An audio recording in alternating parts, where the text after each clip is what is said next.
Hi, I'm Anne and welcome back to my channel. Today I'm going to be wrapping up the books that I read in February of 2021. That still feels weird to say 2021. So this month I read a total of 10 books, and I will say I didn't read that many that I really enjoyed. The majority of books I read fell either into the 2-star category or the 3-star category, with only 2 books being 4 stars. So that was kind of disappointing. So like the last time I did this type of video, I'm going to start with the lowest rated and go up to the highest rated. I do not have any 1-star this month, which is good, but I have a couple 2-star, and then we're going to go into 3-star where I have my majority. First book I read this month was the first book of the Grisha trilogy, Shadow and Bone by Leigh Bardugo. I ended up giving this 3 stars initially, but then I downgraded it to 2 stars just because the more I thought about it, the more I realized I didn't really like it that much. I have up on my channel a 40-minute rant review for this book, so I'm not going into it deeply. It's pretty much about this girl who lives in this fantasy world called Ravka that is similar to Russia. It's this country that has been torn in half by this mysterious darkness, this shadow fold, which contains these monsters, and she discovers that she's a sun summoner, and she ends up getting caught up with one of the most powerful men in the kingdom called the Darkling, and he has a lot of dark powers to contrast her light powers, and so it's a teen fantasy. I didn't like this book that much. It's very teen angsty. It has a lot of teen cliches that I really don't like. I loved the world and how the magic system worked, though it made less sense in the second book. I don't know. I was kind of disappointed with this one. The next 2-star read is The Nature of Fragile Things by Susan Meissner. So this is a historical fiction mystery that follows this young Irish woman who moves from New York City to San Francisco to become a mail order bride to this man who has this young daughter, and he pretty much married her in order for her to raise his daughter. He doesn't have that much interest in actually becoming her husband type thing. And it's set around 1906 when the San Francisco earthquake was happening. And let's just say when she gets to the house and meets her husband, she realizes some things are off and things get strange. So I had pretty mixed feelings about this book, especially since one of the reasons I read it was because I'm interested in reading more books that are set during, I guess, tragedies, and the San Francisco earthquake and then ensuing fires was a massive tragedy in 1906, so I was curious to read more about it. But the problem is, one, this book was a mystery, and it pretty much ignored the San Francisco earthquake for most of the book. It was imperative to the plot, but it also felt like it was pushed back for the other stuff that was going on, without giving too many spoilers. So I liked the mother-daughter relationship between them, and some of the mystery was okay. It wasn't great. And I've read a lot of historical novels that are so much better that discuss the San Francisco tragedy. The third and final 2-star read for me was At the Back of the North Wind by George MacDonald. I feel really bad giving this such a low rating because I do see value in this book. Just for me personally, I had trouble getting through it. I actually read this for my book club. I'm pretty sure out of the 15 people or so of the book club, only 3 of us ended up getting through this book. The majority of members actually ended up DNFing this, so that tells you something. Now, I've loved George MacDonald from my childhood. I grew up with his book, The Lost Princess, but this book was kind of weird. So it follows this little boy named Diamond who gets taken on these adventures by the North Wind. Apparently, the North Wind is kind of a personification of pain and death. So a lot of the messages and themes in this book are about the world being horrible, and yet Diamond, this little boy, really being such a good person who wants to continually help people. It also has an extremely sad ending. So I liked what MacDonald was trying to do, but a lot of the messages in the story were just like repeated over and over again, and eventually it wasn't that interesting anymore. Now, finally, we get into the 3-star reads. The first one is Untimely Demise by William Dillon Powell. So this is a book that I got recently. I'm pretty sure I had it on my last book haul that I did on my channel.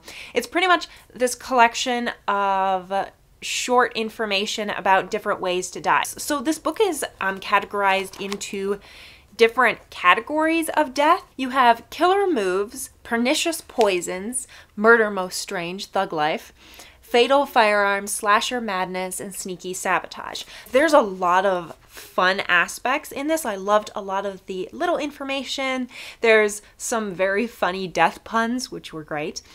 But my one problem with this book is it's very repetitive. This author tried to pad out the different ways to die because he wanted to get 365, and because of that there's a lot of repetition. For example, when it comes to firearms, fatal firearms, he does a lot of different guns that are very similar. This book was repetitive, but there's also a lot of things I feel like I can reference if I ever want to write a murder mystery, which is very likely. So I enjoyed it. I gave it 3 stars. The next book is Micro by Michael Crichton and Richard Preston. So this is the 4th or so book I've read by Michael Crichton. I got this from the Goodwill. The whole point of it is that this facility, and I don't think this is a spoiler because we learned this pretty quickly, there is this facility in Hawaii that are creating these tiny people. So they're shrinking humans down to micro size. So this book kind of follows this young man and his friends who are grad type students who go to intern at this facility, and this young man is actually looking also into how his brother mysteriously died in a drowning accident, and they are shrunk down to micro size when the leader of the facility finds out that they're gonna blow the horn on this facility and all their secrets. So he shrinks them and they have to survive. So that's pretty much what the book is about. I enjoyed the science part, and especially the beginning, I fell in love with the story. But in the middle section, I got really bored by it because it's pretty much about the students surviving in Hawaii against small threats we would think of, but to them, they're very big threats. So for example, a mosquito would be not an issue to us at all. But you know, if you're this small, it's going to be a little bit of an issue to you. Okay. So, I really enjoyed that aspect, but it grew repetitive after it happened like 5-10 times. So the next book is the second book of the Grisha trilogy, Siege and Storm by Leigh Bardugo. I also have a review of this up on my channel. So this book continues on in the adventure of Alina, the Sun Summoner, and the Darkening, and stuff like that. I won't get into spoilers. I enjoyed this better than the first book because secondary characters were introduced that I really enjoyed, and also Alina had more motivation in this one than she did in the last one.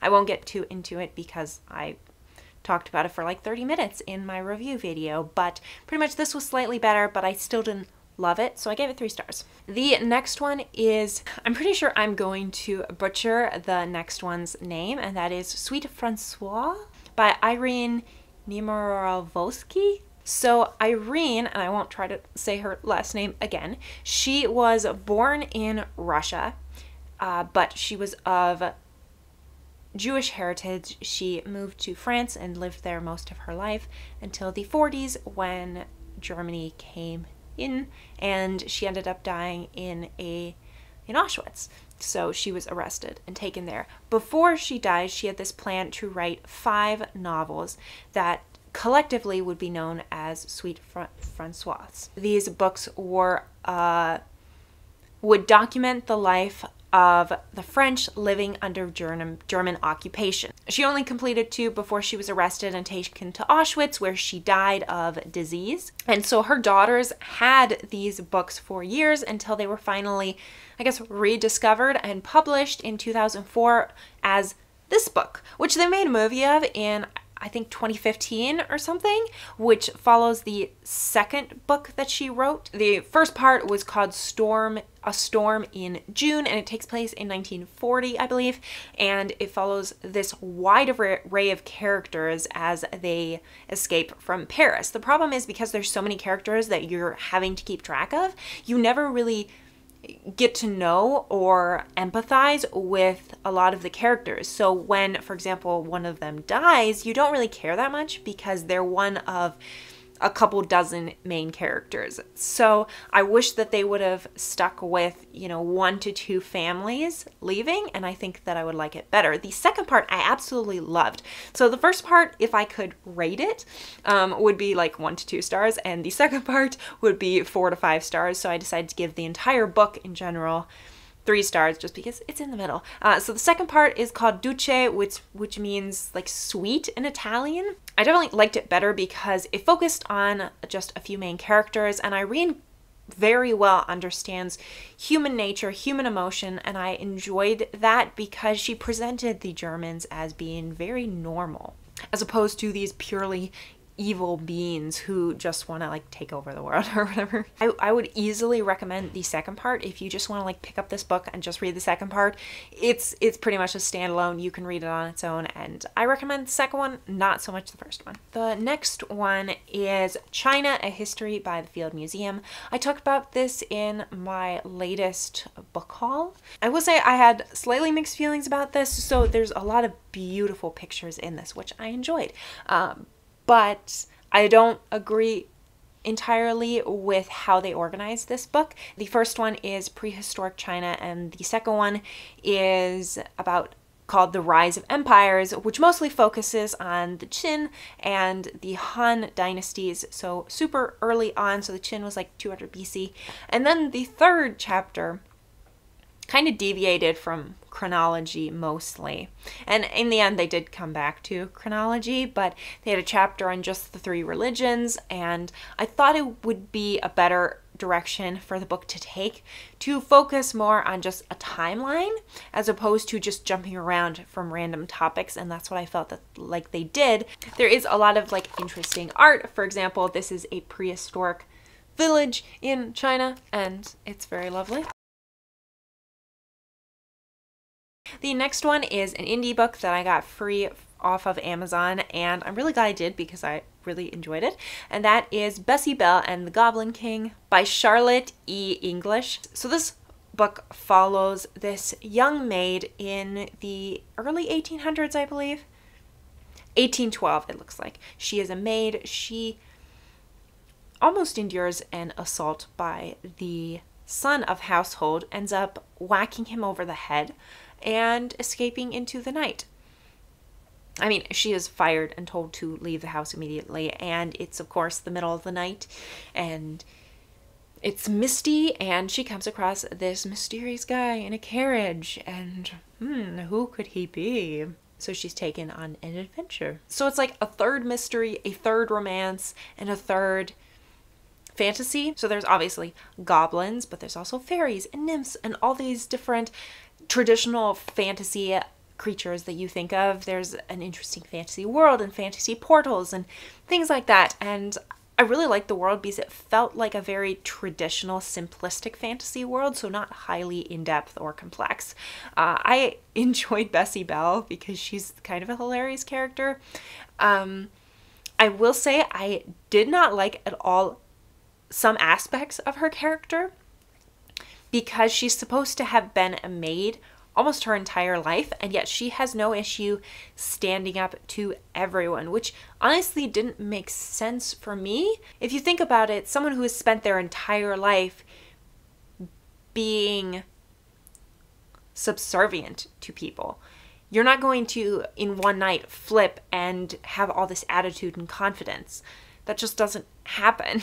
And I didn't like always the romance. There were elements that I loved the romance, like the chemistry between them was great, but I also didn't feel like Bessie Belle ever really liked the Goblin King in that way, whereas the Goblin King clearly liked her in that way. So I don't know. I had mixed feelings about the romance, but I had such a fun time reading this book, so I had to give it 4 stars. Oh, my puppy's rolling out there. I gotta turn so you can see it. Anyway, random. So the final book I read this month was actually for my school. I was assigned to read it, and that is Abina and the Important Men by Thomas R. Gens. I'm currently almost done with this, so I'm not quite done with this, but I'm going to finish this by tomorrow. So I'm definitely going to finish it by the end of the month. This book is fascinating. It is a graphic novel, but it is entirely nonfiction, and it is based on a transcript of a court case of this slave woman that wanted to be free in 1876 in West Africa, and she pretty much goes to the court and demands freedom. It's very detailedly accurate, and I truly love this book. It's really great to bring history to be more accessible, especially since there is a background page which gives a lot of the historical context. So yes, I was really happy that I had to read this. So there are all the books I read in the month of January 2021. Have you read any of those books? What are your thoughts? Like, comment, subscribe, click the bell notification to be notified when I post videos. I post every Saturday at 6 p.m. Have a great week, and I will see you all next week for a review of the final Grisha trilogy, Ruin and Rising. Yes. So I will see you then in the next video. Bye.